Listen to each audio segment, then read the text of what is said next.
Welcome to Kibbe on Liberty. We have a special guest this week, Senator Mike Lee of Utah, the author of a new book called Our Lost Declaration. We're going to talk about rabble-rouser Thomas Paine.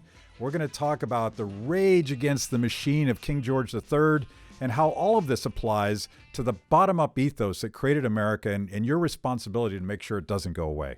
Check it out.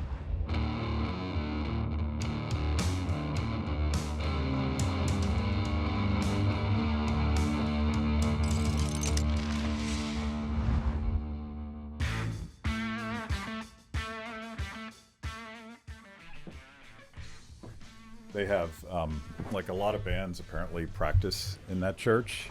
What's that good acoustics? So it's not just not just gospel? It's not just gospel music. It's there's some pretty heavy stuff coming out of there on Saturday. Senator Mike Lee, first of all, we should acknowledge the glamorous life of a U.S. senator. It is Easter Sunday. It is. And you just did Face the Nation on CBS. And now you're doing this, and then you're headed to New York. So people should at least appreciate the fact that it's not all like champagne and roses for you guys. No, for me personally, it's never champagne. It's never Sometimes champagne. roses, but never champagne. Yeah. Look, this is a lot of work. This line of work isn't something you want to go into if you want a pleasure cruise. Yeah. And you have always sort of like put the job and the principles ahead of party, and on this Easter Sunday and ahead of your family, and those are real sacrifices that actual public servants, and there are a few,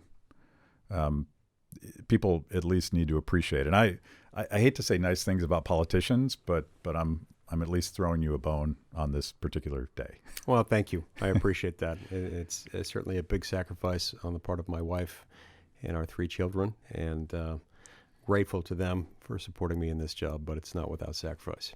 So we're here to, when this airs, just in a couple days, your new book, Our Lost Declaration, nice camera shot there. This will be out. And this is basically the third in a trilogy, and I'm going to argue that you probably need to read all of them eventually. But I might actually start with this one, and we'll get into this. But before we get into this book, and where can we buy this book again? Well, you can buy it on Amazon. You can buy it through Barnes & Noble, almost anywhere where books are sold. It'll be on sale as of April 23rd. Now, you see, you can tell that I've done this a long time because the product placement is so subtle that no one would even know that I'm flacking this book. Right. It was seamless. Yeah, it was totally seamless. In fact. But before we get into the book, let's give people a little bit of a history lesson about you, because I remember I was talking about a speech that you had given that I'll probably get into. It was like a Federalist Society speech or something like that. And I was telling this to one of my colleagues and investors, and he said to me, "Mike Lee's a lawyer?" He didn't know that, and he's a big fan of yours. So I'd love for people to know a little bit about your history, because you've been swimming in the deep end of constitutional thought since you were a kid. Give us a little bit of that. Yeah, I grew up in a home where we talked about the law a lot. And by the way, on that comment, Mike Lee's a lawyer. I don't know whether to be flattered or insulted. I think I'm mostly flattered by the idea that it wasn't meant as a pejorative in that particular sentence. Sure. But normally it would be. Nobody likes lawyers. Yeah. I mean, as my dad used to say, it's a shame when you allow an entire profession's reputation to be sullied on the basis of only 800,000 or 900,000 bad apples. Yeah. But I'm a third-generation lawyer. My son James is now in law school. He'll be a fourth-generation lawyer. And in the home in which I was raised, we talked a lot about the Constitution. We talked about it around the dinner table. We talked about it as we were driving to the grocery store. It's just what we did. I don't think I knew there was anything unusual about that until I was about 30 and looked back on it and realized not everybody does that. But they should. Yeah. That's why I wrote this book. And give us some of your resume. You clerked for Supreme Court Justice Alito, and what else? You've done a lot of legal beagle stuff. Yeah, so I served as a law clerk at all three levels of the federal judiciary. worked for a federal district judge, the Honorable D. Benson, at the U.S. District Court for the District of Utah. Then I clerked for then Judge Alito on the U.S. Court of Appeals for the Third Circuit, and clerked for him again after he got himself put on the U.S. Supreme Court. I was an assistant U.S. attorney, federal prosecutor for a couple years. Also served as the general counsel to Utah's governor, Governor John Huntsman. And then in private practice, I specialized primarily in appellate and Supreme Court litigation. So one thing that dawned on me when I was reading this book, I think if you actually want to understand how Mike Lee thinks about the world, this one's probably more important. And you've written 2 other books in this trilogy, I guess 5 total books. Yes. But these 3, I feel like you're sort of revealing to the entire world sort of how you process facts and debates before Congress. And you would think Our Lost Constitution would be your book, which was the first, and then Written Out of History was a story about people we don't know that had a profound influence on America's founding. And of course, this is about the founding generation, and what I would argue is sort of the bottom up, grassroots, populist, almost egalitarian push against the king that was the foment during the colonial years. But why did you write this book? And do you view it as part of a trilogy? Yes, I definitely do view it as part of the trilogy, and I also agree with you. I think of the 3 books in that trilogy, this is the one to read first. In some respects, looking back, I wonder whether I should have written this one first. But hey, better to get it done than not get it done at all, even if it's in a different order. But this book really talks about what set it all in motion. The Constitution sets up a framework for us to operate. But the Declaration of Independence and the events that led to it really set in motion the cause of liberty in the United States of America. And if we understand the Declaration better, I think it will help us approach the Constitution in a more respectful, sustainable manner. Yeah. I mean, there's a lot of debate about the legitimacy of the Constitution because of some of the failings of the founders, and maybe we'll get into that. But the thing that you do that I like so much in this book is taking that, to the extent that people remember the Declaration of Independence, they remember the opening lines, life, liberty, and the pursuit of happiness, which is a pretty good line. Like I can sign off on that, but the part that you talk about that's sort of forgotten is that middle part, raging against the king, raging against this top-down, faraway authoritarian state that's sort of trampling on the rights of individuals here in the colonies. Why don't we talk about that part? We need to, and it's why I wrote this book. Is we don't talk about the what I call the indictment section. So there's the sort of introductory or preambular language that people are most familiar with in the Declaration. Then you've got the part I refer to as the indictment against King George III, the list of grievances. It's sort of like our Festivus moment, airing of grievances against King George III, and then it culminates in our actually leaving Great Britain. Mm-hmm. And I focus a lot of this book on our airing of grievances against King George III, because we see when we study this part of it that the more things change, the more they stay the same. Human nature still is the same today as it was 250 years ago when all this was starting to unfold. And it's important for us to realize that human nature, still being the same, still should cause us the same concerns about government. Government doesn't simply become holy over time or incorruptible. Government itself is the product of what individual human beings do, and we've got to protect the public at large from what government can do when it's left unrestrained. So I have this theory that I would actually consider myself a populist, even though that's a loaded term, and part of my mission in life is to take back some words and meanings that have been corrupted. But to me, populism is just that rage against the machine, sort of that righteous anger when concentrated power, particularly in the hands of government, is used to stop people from making choices for themselves. And that was the founding ethos. That was the rage against the machine. That was not. It didn't start with George Washington and Thomas Jefferson. It started with the people, with a heavy shout out from Thomas Paine. Exactly. Thomas Paine took something that was developing in the American mindset, and he channeled it. He channeled it exceptionally well. Channeled it better than anyone else did. And when you adjust for changes in population, Thomas Paine's Common Sense was the best seller, not only of its time, but ever in American history. It was wildly popular in part because he was expressing something that needed to be expressed, that people felt but didn't know how to put words to. Yeah. And he was himself embracing a populist ideology, one that recognized that the people are the sovereigns and that there's no reason to just give blind deference to a king. Yeah, and he was heavily influenced by classical thinkers that we would think a lot of, like John Locke.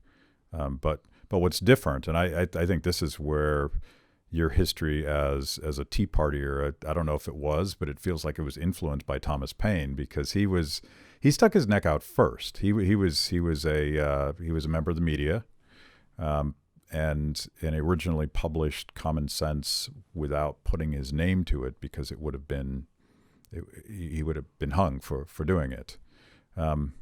But in fact, it was very difficult for him to even find a publisher willing to publish it, and he had to agree that he would cover any liability sustained by the publisher as a result of it. Yeah. And interesting times. So both he and his publisher were really taking a grave risk. Right. I feel like his publisher probably deserves some credit as well, because I don't think legal costs would have been the issue. Right. Yeah. Right. It's more loss of one's head than loss of one's wealth. Yeah, you can't reattach that. Last I've checked, you can't. Yeah. But Thomas Paine, like he didn't use all these fancy words that sometimes we use. Constitutional conservatives, libertarians, we love to geek out, and particularly you lawyer types. I mean, sorry. And you're occasionally guilty of this yourself.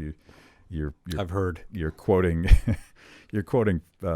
sections of the Constitution which no one's ever read before, and we miss that. But he was speaking emotionally, rationally, but emotionally and passionately.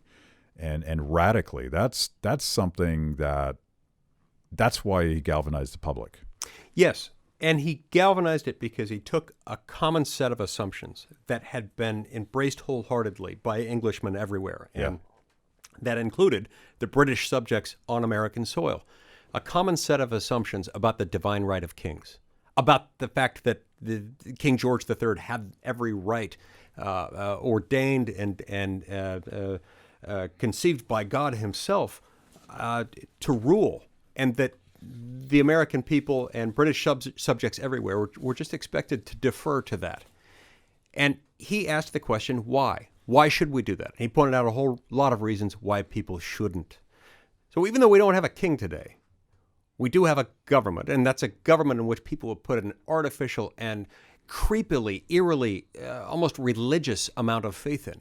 Yeah, that's wrong. We shouldn't be doing that. Well, there is an analogy here, because the detachment that you felt from the king back then, from a foreign land, someone that you would never meet, never get to talk to, in many ways an abstraction, is exactly like what we call the deep state or the administrative state. This blob of gray-suited Soviets who decide.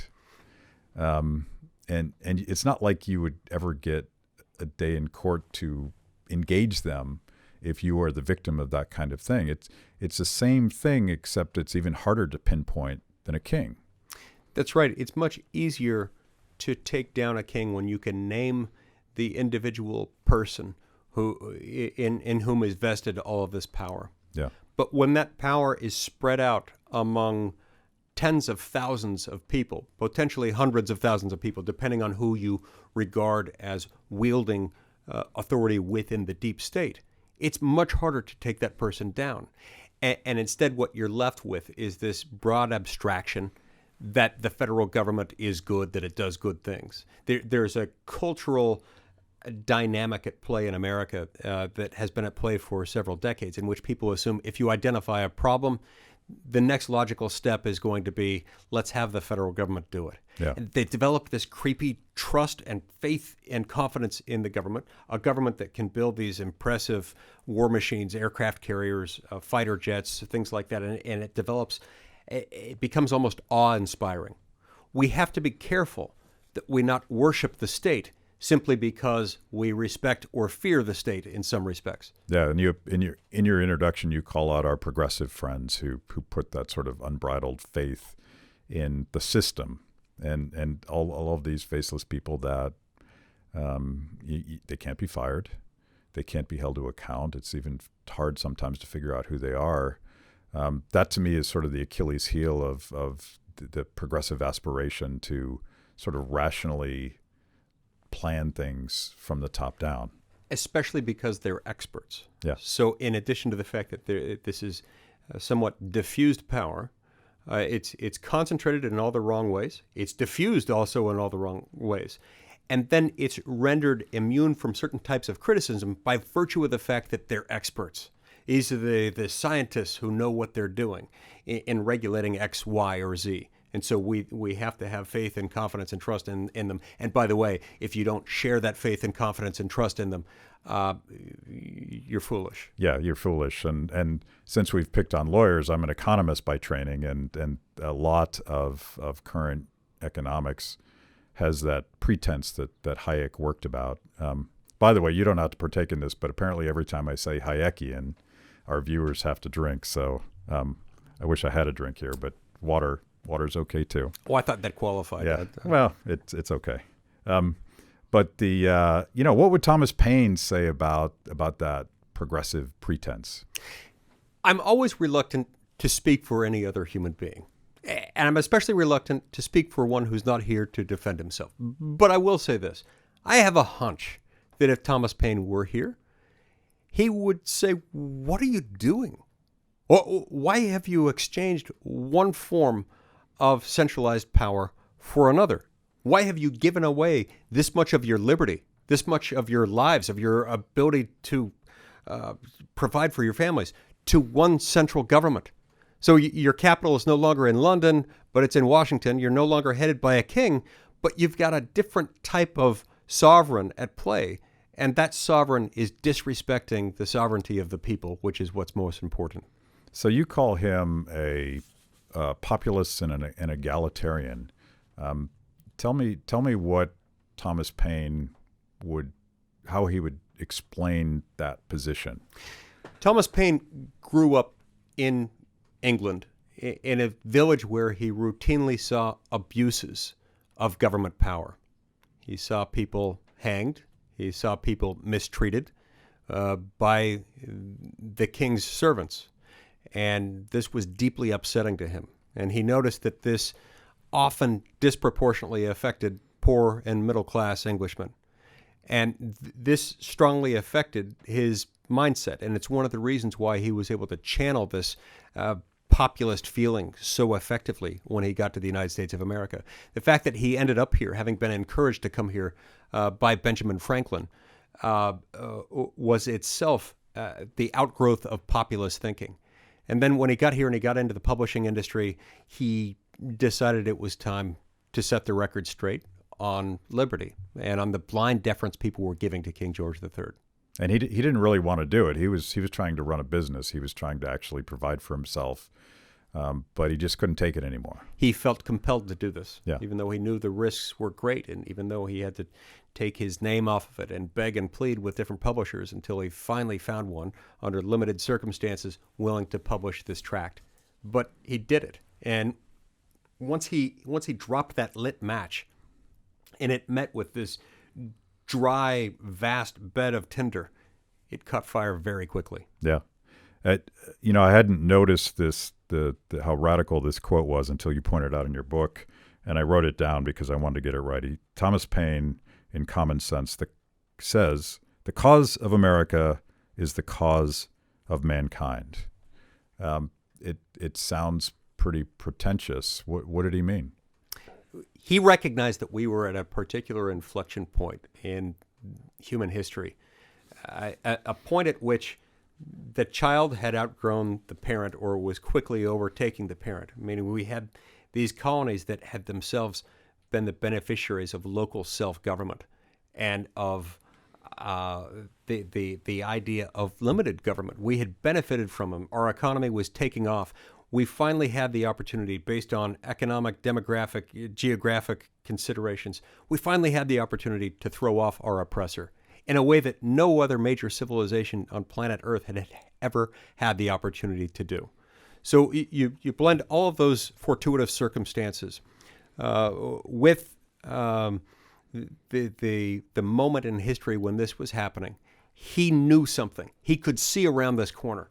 He knew that we were going to set the record straight, and we could and would bring about a successful revolution, and one that would serve as an example to the rest of the world. So he was a classic example of what I would think about when I think about an entrepreneur, because in a lot of ways, this stuff is incredibly radical in the sense that it's brand new, it's different. Most people didn't think this way, particularly at the time. I'm not even sure they think this way today.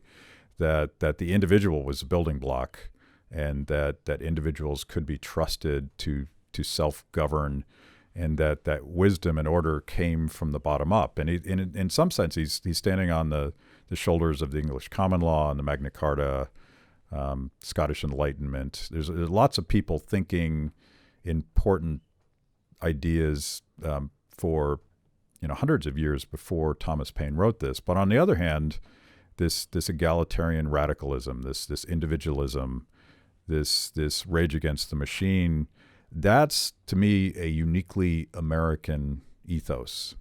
Do you think so? Yes, I think so. And I think one of the reasons why it was uniquely American, especially at the time, was because elsewhere in the world, there were too many people who were too close to where the power was. Other English subjects, most of them, were either close enough to the king and his base of power, or close enough to some other part of the world where there were even greater, more oppressive swarms of officers sent forth to harass them and eat out their substance than there was in America. But because in America, in the decades leading up to the American Revolution, you had periods of benign neglect by the crown. And as a result, the American people, sort of like the moment when they started riding their bike and didn't realize that the training wheels were no longer on the bike. And they realized, oh my gosh, we can do this. And when we do it ourselves without the training wheels, without mom or dad holding on to the back of the bicycle seat, we can actually do it a lot better. Yeah. Conservatives and libertarians and liberals and progressives, all of these camps that we sort of self-identify, we're constantly having this argument, and I'm in sort of the Thomas Paine camp, because when I read that sentence, I think he's thinking about America as an idea, as opposed to America as a place, America as a particular lineage of people and culture. Where do you fall in the argument? Is America fundamentally an idea, or is it something else? Well, I think America can't exist without the idea that we associate with it. I don't think it's possible to identify the idea of America and reproduce it any and everywhere else just by saying, be like America, think like Americans.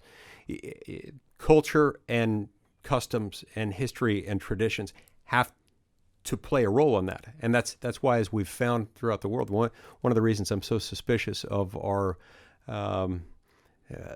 of the impulse to fight wars everywhere in pursuit of promoting democracy is we somehow have this idea that all of a sudden other people are going to produce the same results as the American experiment. That can happen anywhere where liberty is allowed to flourish. But it involves a lot more than simply saying, okay, we hereby adopt this set of principles in our governing document. You have to have a people yearning to be free, wanting to be free, and willing to uphold a structure that depends on freedom for its existence. It's got to be bottom up. Yes. It's got to be we the people, otherwise any structure imposed from the top down. And that's what, generally conservatives are quite critical of central planning and the idea that you could rearrange a complex society or economy with the smartest people in the room. But I feel like neoconservatives, anybody that's advocating for regime change, anybody that wants to quote spread democracy across the world, it's pretty arrogant to think that we could do that. It is. It's terribly arrogant, and it has cost us trillions of dollars. It has cost us American blood, and it's caused a lot of suffering, not only among our own people, but throughout the world, insofar as we have tried to engage in that kind of behavior. And that's why we can't delude ourselves into thinking that the thirst for centralization of power is unique to or owned by or brought about as a result of either of the two major political parties in this country. Sadly, both political parties have contributed in their own special ways to the centralization of power, resulting in a significant loss of liberty. So I said earlier that if you read this book, you have a better context for how Senator Mike Lee votes and the legislation that you sponsor and the fights that you have with your own party. And one of the subjects that you very much tease out here is I'm going to call it the Fourth Amendment and privacy and keeping the government out of your business. But that goes all the way back to King George. It does. It goes back to King George and even earlier than that, certainly. But in the case of King George III, there were all kinds of things that he did in an effort to cling to power, in an effort to pay for his wars. He had to impose, levy, and collect immense taxes. In order to do that, he had to exercise all kinds of government power, kicking down people's doors, authorizing what we call general warrants or writs of assistance, which basically just empowered his tax collectors and his other law enforcement personnel to barge into people's homes, rifle through their papers, and find out some way in which they weren't complying with the laws of his regime. And it's one of the things that led not only to the Fourth Amendment, but to the Revolution, to the Declaration of Independence, and to the fact that we became our own country. So too much discretion, too many laws, too much power, pretty toxic mix. Toxic mix and an unsustainable mix, especially for a people who had been raised, as most of the people in America had been, with the mindset of liberty and had been given a taste of what it's like to govern themselves. That's what contributed to the opportunity for this revolution to occur in the first place. And it's also one of the things that I think differentiated the American Revolution from the French Revolution. There was a culture and a tradition and experience with true liberty that existed on this continent that wasn't found in France prior to their revolution. And that's one of the reasons why ours succeeded where theirs failed. Yeah. Well, let's move on to, I think, Thomas Paine, and we'll come back to him maybe because he seems to be the glue that holds this book together.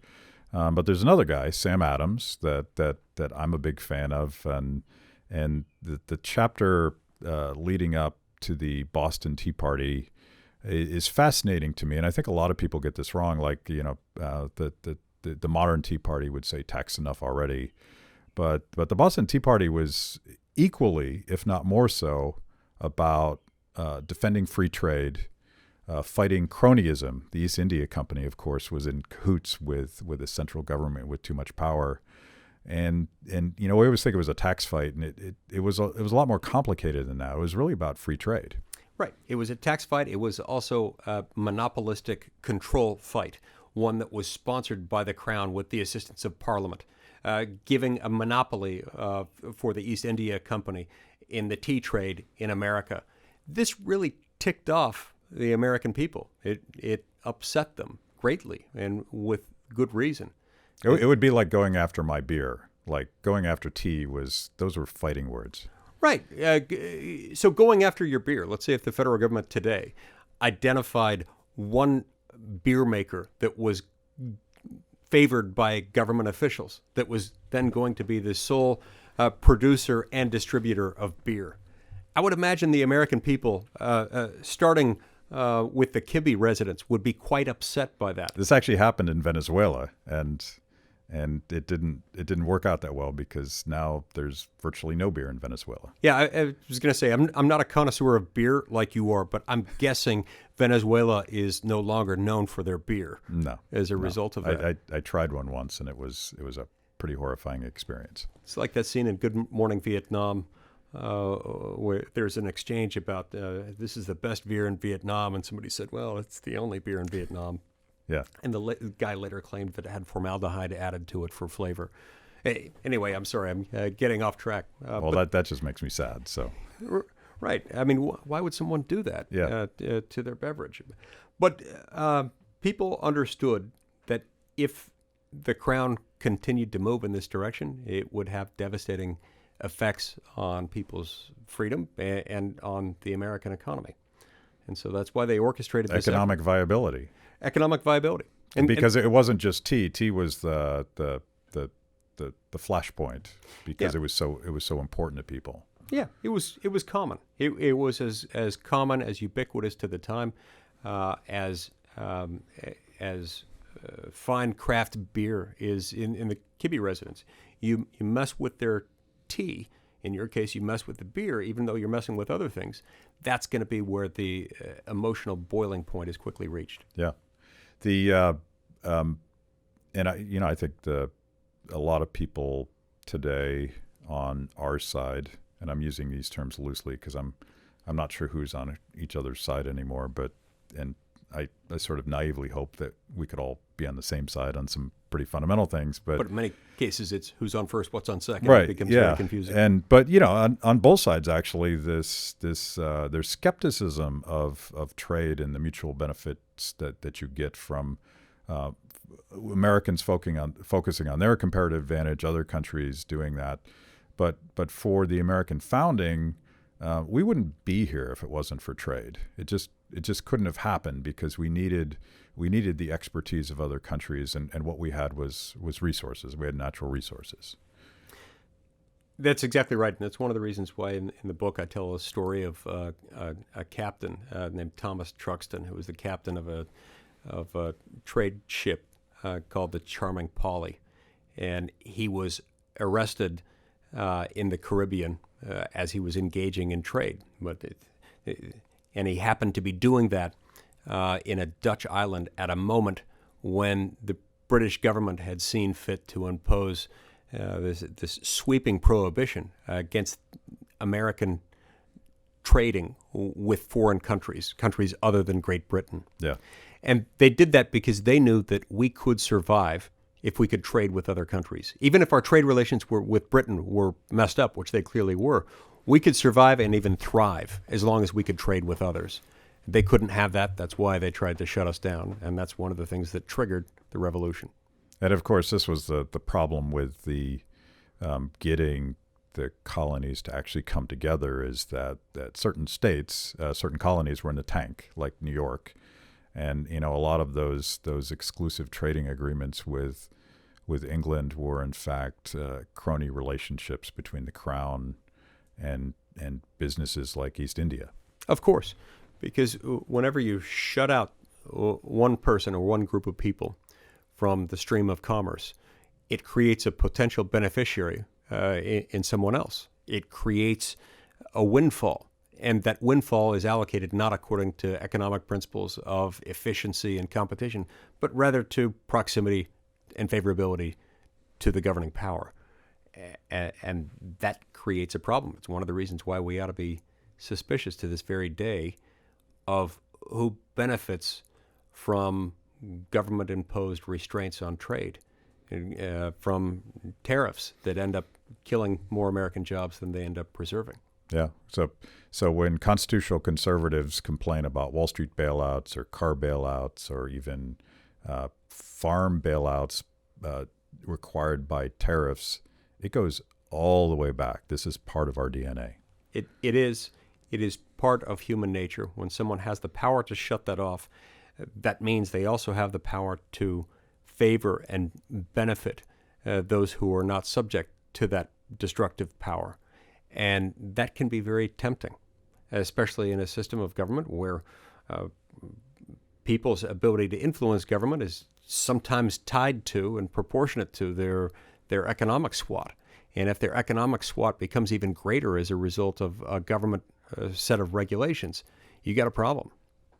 So let's talk about the other aspect of the Boston Tea Party, and I think this is overlooked, but you talk about it in your book.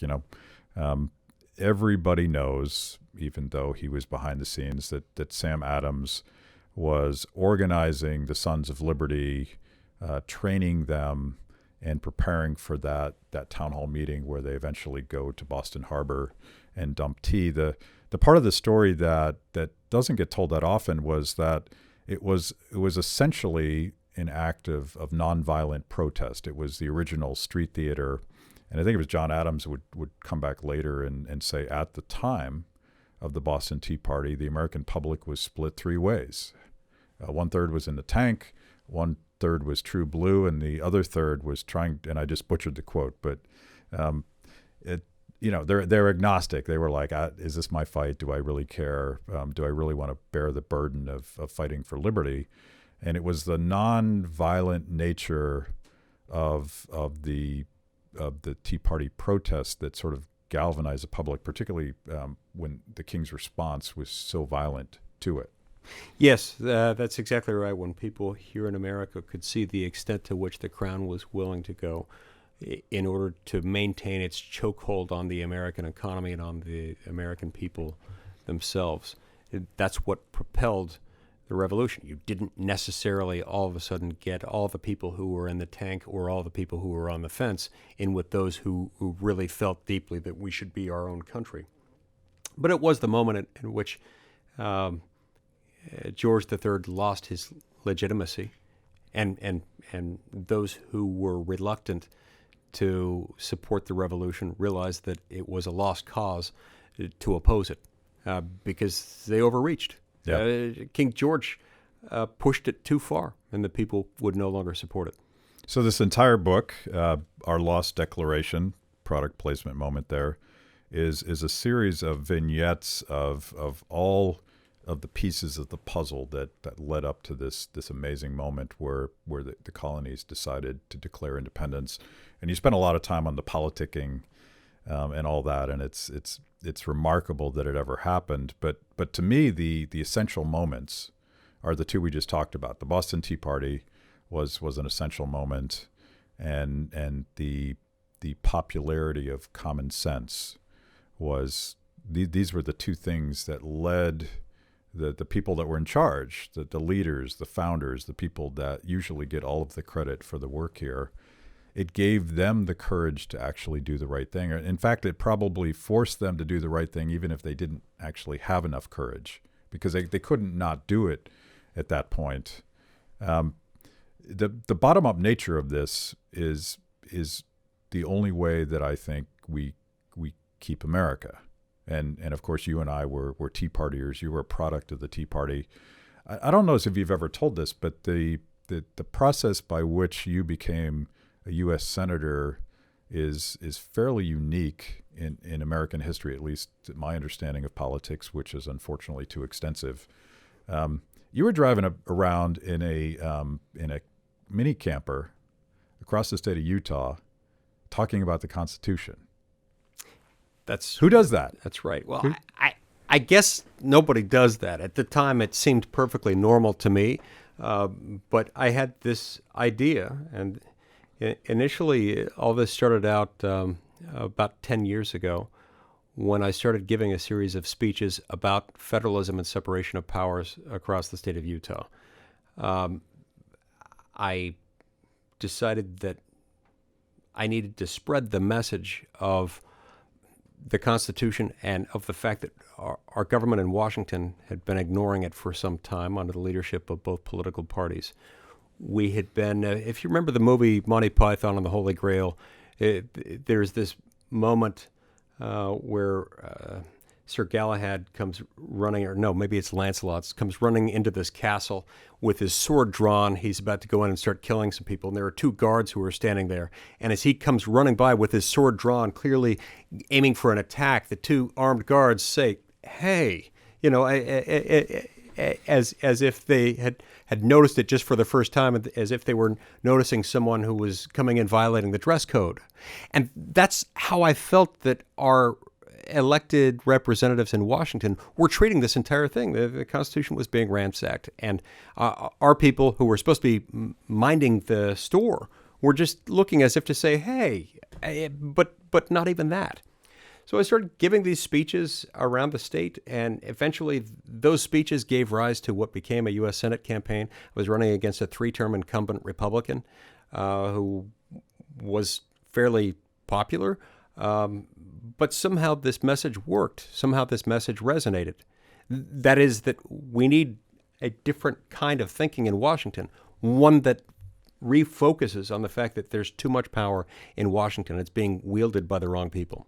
So equal parts Monty Python and Thomas Paine. Yes, Monty Python and Thomas Paine, with occasional references to the 1993 Mike Myers classic, So I Married an Axe Murderer.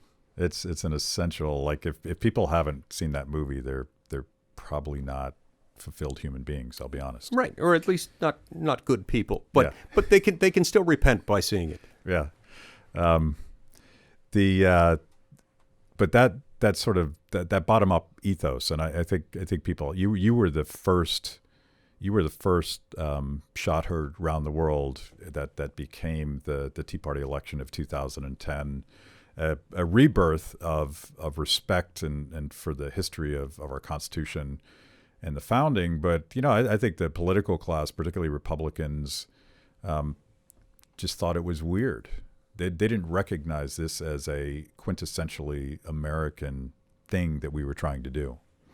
In fact, many of them regarded it, and to some extent may still regard it, as a fundamentally un-American thing. Right. That it how dare you was wrong to have a Republican challenging another Republican. Yeah.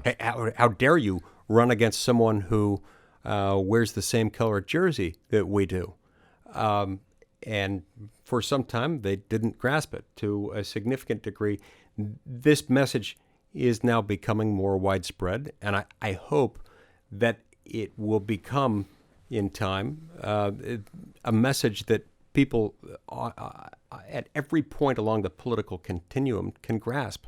You realize this is not a message that's fundamentally Republican or Democratic, or even necessarily liberal or conservative, but these principles about how much it makes sense to allow for too much concentration of too much power is a real human concern, and something that ought to worry every American.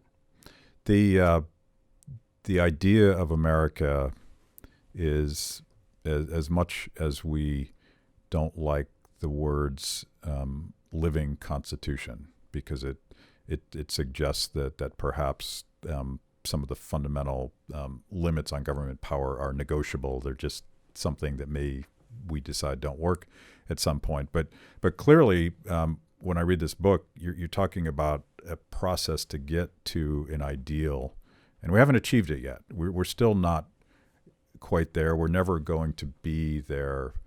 And you talk specifically about Jefferson and slavery, and you invoke Dr. King in the beginning of the book and the end of the book, who would cite the founders. He talked about the promissory note of the Declaration of Independence.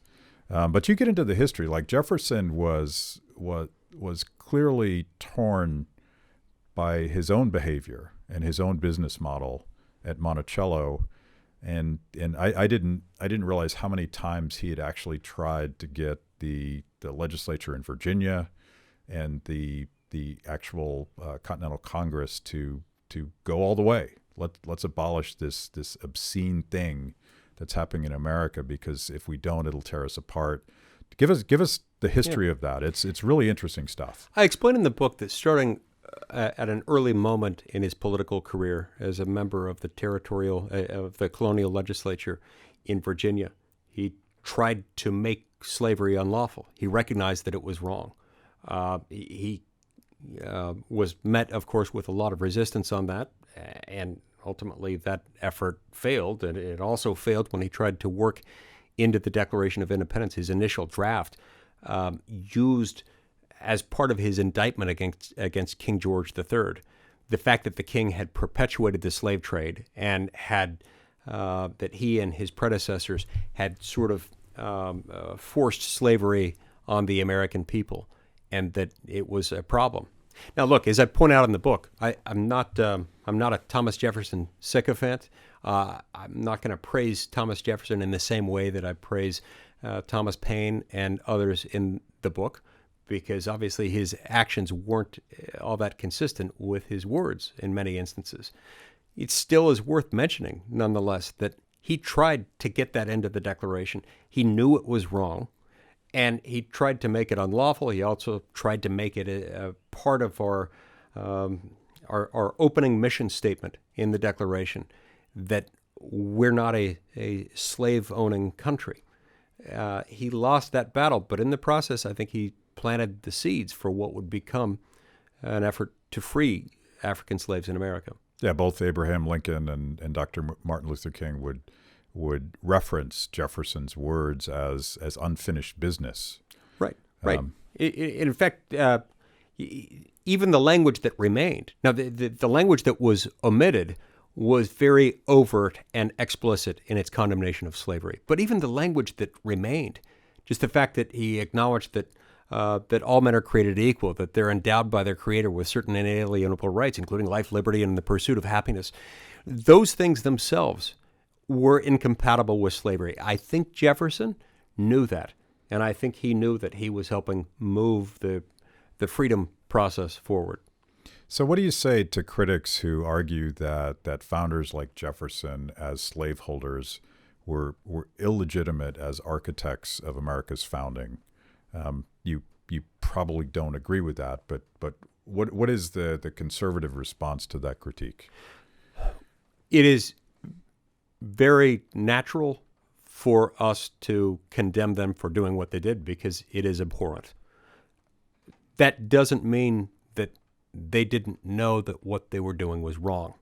In Jefferson's case, it was abundantly clear. It is abundantly clear to us to this day that he knew what he was doing was wrong. He felt that he was somehow powerless to do anything about it. We are understandably very critical of that. And in Jefferson's case in particular, we can point out, and I point out in the book, that unlike Washington, Jefferson didn't even make provisions to allow his slaves to be freed after his death. And in fact, in the case of Jefferson, because of the way his estate was set up, his slaves were sold after he died. And in many cases, families were split up and sent to different parts of the country. That doesn't change the fact that the words that he penned in the Declaration of Independence and in the drafts leading up to it, they still were true. They still expressed these eternal truths that are still relevant today. And those same truths, in part because they were expressed as well, however hypocritically, as they were by him in the Declaration, they still were true, and they still helped make a difference in American history. So the idea is legitimate, and even though the people were flawed human beings, it's kind of hard to get past the flawed human being part, because that is the human experience. Like, we're always not perfect. Yeah, that is exactly right. And I actually think this helps make the case for liberty rather than against it.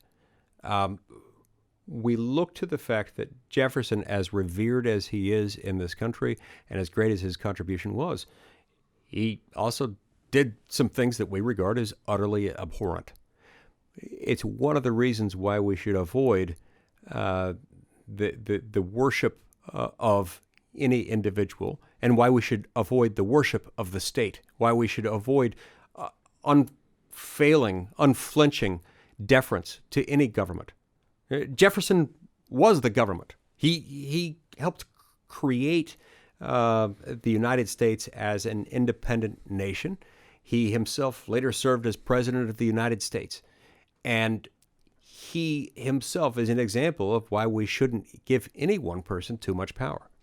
So we've tried to rehabilitate populism as meaning from the people. We've spent a little bit of time rehabilitating egalitarian, which to you and I probably means equal treatment under law instead of the arbitrary rule of a king. Let's rehabilitate democracy. I call myself a radical Democrat, and Jefferson was as well, and arguably naively so. But if it's not just about voting 51 to 49% to take somebody else's stuff, but it's this entire bottom-up model where all of us have a responsibility to take a little bit of time and care about the American model, to defend the American model, to care about the deep state. Where are you on this debate between democracy and republicanism? We're not a democracy. We're a republic. And, as a kid, it irritated me that public school teachers during the 1970s and 80s seemed to have to redefine every term. And I'm always mindful of the need to not come across sounding too much like them. Teachers of that era were fond of saying, you can't call it recess, it's break. You can't call it show and tell, it's sharing time. They had new names for everything. And so sometimes I hesitate a little bit to make clear that I don't regard democracy as an accurate description of our system of government or even the system of government we aspire toward. It nonetheless needs to be said from time to time, especially where it's brought up as it is here. There is a fundamental distinction between a democracy and a republic. In a republic, you've got at the outset an understanding that government has limited power. There's something that limits the power of what government can do and how it may do it. In a democracy, it's the pure expression of the majority rule. And one of the reasons why I think a republic is a better form of government than a democracy is because within a republic, it's easier to balance the countervailing, competing interests of equality and liberty. Those two things, history suggests, can more effectively keep each other in check as the yin and yang of the political world in a republic than they can in a democracy. In a pure democracy, radical egalitarianism, equality run amok, ends up swallowing liberty. Quality of outcomes. Equality of outcomes. Yeah. People become so obsessed. That, by the way, is another reason why the French Revolution failed to produce a sustainable liberty model, is because they focus so much on equality of outcomes, as opposed to equality properly understood, which in my view is subjecting all citizens to equal treatment under a just system of laws. That's very different than equality of outcomes. If it is equal treatment under a just system of laws, equally applicable to all people, that can live in harmony with liberty. If it's radical egalitarianism, equality of outcome mandated by government, that will swallow liberty every time. I'm probably abusing the language, but I would consider egalitarian to mean your definition, that it's equal treatment under a just system. But we can debate those things. But of course, Ben Franklin supposedly said after was signing of the Declaration or the Constitution, I believe it was, where he said, "What have we, a republican, if you can keep it?" To me, that's a call to arms to the people. It's like, I'm done. I've done what I can do. The founders did what they could do, but you people, it's on you. I've always loved the fact that he said that he called it a republic rather than a democracy, and that he said, if you can keep it, rather than if I can keep it, or if we can keep it. He said, if you can keep it. You're exactly right. It was his mic drop moment. Yeah. Franklin, by that time, was an old man. He could see that he wasn't going to be around forever. He didn't have political aspirations to run the government beyond that point. And he acknowledged that it would be up to the people generally. It would be up to the people as a whole to decide whether or not they could keep it. And you believe that. That's why you wrote this book. The book comes out on Tuesday, which means yesterday by the time people see this. Right. Wrap your head around that. It's sort of a Zen-like thought, isn't it? Yeah. Day after tomorrow, which means yesterday. Yeah. And, sort of like how on Venus they say the atmosphere is so thick that light bends in such a way that if you could stand on the surface of Venus, you could see the back of your head. I don't know that we'll ever know. Is that the next book? Yes. Yeah. Seeing the back of your head on Venus. I won't be reading that one. But I definitely won't be reading it because I don't like the side of the back of my head. Yeah. It reminds me of my balding stairs. Where do people pick up this sweet new book? I got a pre-copy here, so it's probably worth a bunch on eBay. But where can people buy Our Lost Declaration? You can buy it at Amazon.com. You can buy it at Barnes & Noble. You can buy it at many other places where books are commonly bought and sold. But for most people, I think more people today buy books through Amazon than any other vendor, and so that's where many find it. You can find the hardcover, the audiobook, or the ebook at each of those outlets. And people have been warned that if you read this book, you're probably going to feel a little bit more responsibility to get off your butt and do something about defending this country. Yes, but more importantly, Matt, they will feel liberated. They will feel freed by the constraints that bind us today, where we're in this mindset that we have to depend on government. We don't. The government knows best. It doesn't. We do. This book is empowering. One last thing, and I was going to bring this up, and I forgot about it, but I've been obsessed about this speech you gave. I think it was a Federalist Society in November, and it gets to this point because the colonies really didn't have that much in common, and they spent all their time fighting with each other. You talk about that in the book, and there's a lesson in there today where politics is trying to divide us based on the color of our skin, sexual preference, religion. Where we come from, where our parents came from, all that stuff. And you argue that the genius of the American system is that we don't all have to be the same. And the only way you can tolerate people not being the same is by limiting the power of the federal government. Right. Because we've learned through sad experience that people do bad stuff to people who are not them, to people who don't look like them, who live in a different neighborhood than they do. And we've learned through sad experience that people will inevitably use the levers of government to mistreat those around them if we allow for a system of government to be used that way. If we properly understand what government is and what it isn't, if we properly understand why we have government to begin with, and that one of the reasons we need government is to allow us to prevent us from descending into that type of chaos, we'll be better served. We've lost sight of some of that, and we've descended into this awful feedback loop of allowing people to see everything, even within our own society, as an us versus them, this region versus that. If you limit the amount of damage government can do at the outset, both with your philosophy and your governing documents, you won't descend into that abyss. Let's leave it there. Thank you so much, Senator. Thank you.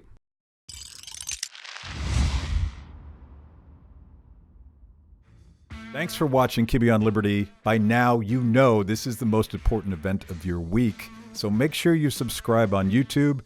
Click the little bell so you get notifications. Kibbe on Liberty, mostly honest conversations with mostly interesting people.